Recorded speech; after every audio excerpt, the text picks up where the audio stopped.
कि उन्होंने गुरुदेव से पूछा कि गृहस्थी में रहते हुए भगवत प्राप्ति कैसे हो सकती है। तो उनका भगवत स्मरण करते हुए अतिथि को भगवान समझना, कभी अतिथि का अपमान मत करना। उन्होंने गुरु वाक्यों पर दृढ़ विश्वास कर लिया, जो भी आए तो उसे भगवत भाव से उसकी आराधना कर दे। पत्नी से कहा संपूर्णतया अतिथि की सेवा करना है, गुरु का आदेश है। बहुत वर्ष हो गए सेवा करते हुए, तो एक दिन भगवान ने लीला रची, अतिथि के रूप में भगवान स्वयं आए। कोई संत वेश में नहीं, ऐसे साधक कोई भी अतिथि आ जाए, गृहस्थी में अतिथि का सम्मान करना ये परम धर्म है, अतिथि देवो भव। और उनका ये स्वभाव था कि यदि दरवाजे में पादुका उतरी हुई है तो अंदर तभी जाते थे जब आदेश आ जाता था पत्नी का, कहीं किसी भी तरह से अतिथि देव संकुचित ना हो जाए। पत्नी पूर्ण पतिव्रता, पति की आज्ञा में रहने वाली। अब अतिथि रूप में प्रभु आए थे तो पूछा भगत जी कहाँ हैं? तो बोले कुछ सामग्री लेने गए हैं। बोले हमारे पास बैठो। आंगन में ऐसे सैया लगाई, बोले पास बैठो, हमसे बात करो। अब वो जब दरवाजे पे आए, देखा पादुका अतिथि पधारे हुए तो दरवाजे पे ही खड़े हुए, सामने ही पलंग डलवाया था, सामने बात कर रहे हैं, हंस रहे हैं, विनोद भरी चेष्टा कर रहे हैं, वैसे सामने खड़े। फिर देखा कि कोई फर्क नहीं पड़ा तो गले में हाथ डाला और वहां तक आए और कहा क्यों खड़े हो आप, अंदर आइए, अंदर की सेवाएं कीजिए। तो बोले भगवान जो आज्ञा।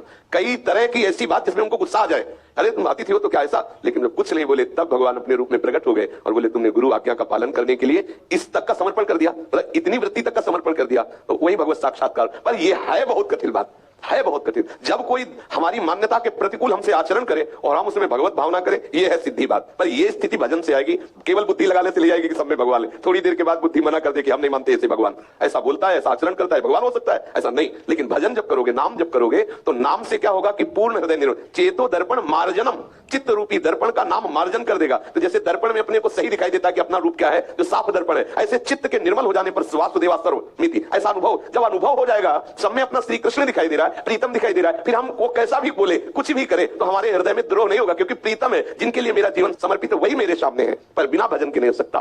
जब तक नाम का प्रभाव हृदय में प्रकाशित नहीं होगा, तब तक ये बुद्धि ये स्वीकार थोड़ी देर करेगी, अनुकूलता में, महात्मा में कर सकती है, लेकिन दुरात्मा में नहीं कर सकती। और सर्वत्र भगवत दर्शन की कसौटी है दुरात्मा में भगवत दर्शन करना। ये क्रूरा अपि पापिनो न च सताम संभाष्य दृश्याश्चे, जो क्रूर हैं, जो पापी हैं, जो नीच हैं, जो संतों के साथ संभाषण करने योग्य भी नहीं, ऐसे को साक्षात राधा वल्लभ लाल मानना। मेरे राधा स्वाराध्य बुद्धि, दृढ़ दृढ़ बुद्धि, मेरे राधा वल्लभ लाल। ये है कठिन बात। ये तभी आती है जब खूब भजन होता है, नाम जब किया जाता है तो चित्त निर्मल हो जाता है, अनर्थ की निवृत्ति हो जाती है। तो सच्ची बात है कि प्रभु ही है, दूसरा कोई है नहीं। समझ रहे ना? मानने की केवल बात नहीं है वही है, उनके सिवा कोई है ही नहीं। पर ये बात जब आपके अनुभव में आ गई तो कैसा भी खेल करे। फिर जैसे नाटक मंच में जो दुष्टता का नाटक कर रहा है, उसे हम जानते हैं पहले से, बहुत सच्चा आदमी है, बहुत पवित्र है, लेकिन वो नाटक कर रहा है शराब की बोतल लिए, बिल्कुल आसुरी प्रवृत्ति का। तो आपको मनोरंजन होगा, लेकिन गुस्सा नहीं आएगा, आपका मनोरंजन। जब कोई कहेगा तुम हंस रहे हो, बोले हमें पता, बहुत ईमानदार आदमी, बहुत सच्चा आदमी है, बिल्कुल शराब नहीं पीता, केवल ये अभिनेता इतना सुंदर है तो कैसा अभिनय कर रहा। तो हमारा श्री कृष्ण बहुत बड़ा अभिनेता है, जगन नाटक वैभव। वो अकेले इतने रूप धारण करके और आसुरी प्रवृत्ति और दैवी प्रवृत्ति, सब प्रवृत्तियों का, जड़ का, चैतन्य का, सब का नाटक कर रहा है। अगर ये बात तुम जान गए तो केवल मुस्कुराते रहोगे। प्रसन्नात्मा ब्रह्मभूता प्रसन्नात्मा न सोचते न कांग, हर समय प्रसन्न रहेगा, क्योंकि जान रहा मेरा प्रीतम ही है। समझ रहे? बाल मुकुंद शरण जी वृंदावन से।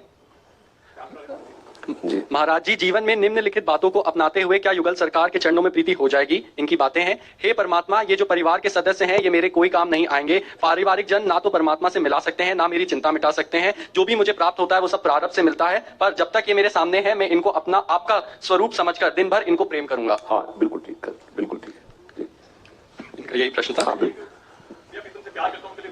इस पाषाण हृदय में कब होगी महाराज जी? जब अखंड स्मृति पहले आई, पहले अखंड स्मृति आ गई, तब व्याकुलता है। प्रेम का प्रादुर्भाव होता है अखंड स्मृति से, अनन्य स्मृति से। देवर्षि नारद जी ने लिखा है अव्यावृत भजनात्, जिसका अखंड भजन होता है तो हम निरंतर चिंतन के प्रभाव से प्रभु की प्राप्ति के लिए विकल होने लगते हैं कि जिनके लिए हमने सर्वस्व छोड़ा, जिनका हम निरंतर चिंतन करते हैं, आज तक वो मिले तो है नहीं, आज तक देखा नहीं, हे प्रभु कैसे मिलोगे? तब व्याकुलता शुरू हो जाती है। आज के चरित्र को सुना, आज के सत्संग को सुना, ये शास्त्र की वार्ता का चिंतन करते हुए मन व्याकुल हो गया, कैसे मैं संसार से विलग हूं, कैसे मुझे भगवान मिले, हृदय में विकलता हो गई। और वही विकलता आपको आगे बढ़ाती चली जाएगी और एक दिन भगवत साक्षात्कार हो जाएगा। वो ऐसी भूमिका पैदा करते हैं प्रभु, ऐसी स्थिति लाते हैं जिसमें साधक के सारे दरवाजे बंद हो जाते हैं, केवल एक ही दरवाजा बचता है कृपा का, उसी दरवाजे में से भगवत साक्षात्कार होता है। जब तक कहीं कोई मेरा है, जब तक कुछ मेरे में बल है, तब तक दौड़ना होगा, और जिस दिन थक करके हार जाओगे उसी दिन वो दरवाजा खुल जाता है। दैन्य होकर आर्त भाव से पुकारता है, अब मैं किसी काम का नहीं, तो दरवाजा खुल जाता है। होता क्या है, कहीं ना कहीं हम कोई बल का आश्रय रखते हैं। जैसे द्रौपदी जी, भगवान वहीं थे, उन्हीं में थे, तब तक वो प्रकाशित नहीं हुए जब तक थोड़ा भी बल रखा। जब अपने दांतों का भी बल छोड़ दिया एकदम भगवदास, तो वही वस्त्र रूप से प्रकाशित हो गए।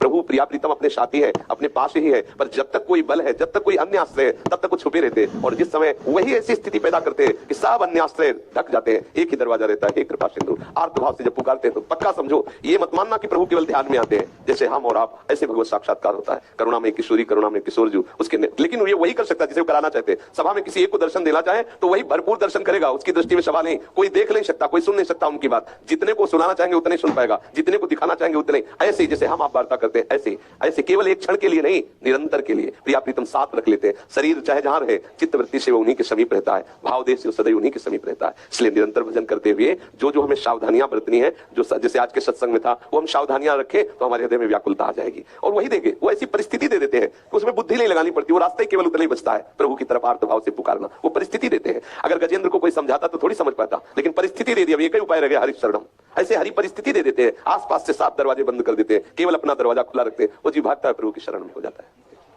भरत सहारनपुर से, गुरुजी आपके चरणों में कोटि कोटि नमन। महाराज जी, हमें एक दिन में कितनी बार माला कर